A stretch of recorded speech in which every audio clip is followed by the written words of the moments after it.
In today's video, I'm going to show you how to cut, split, or trim videos in VLC Media Player.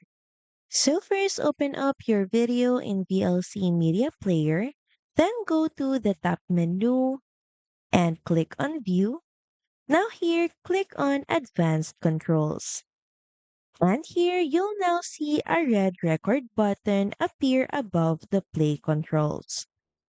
So here you can play your video or seek the part where you want to start streaming. Then click on the record button, then press play again.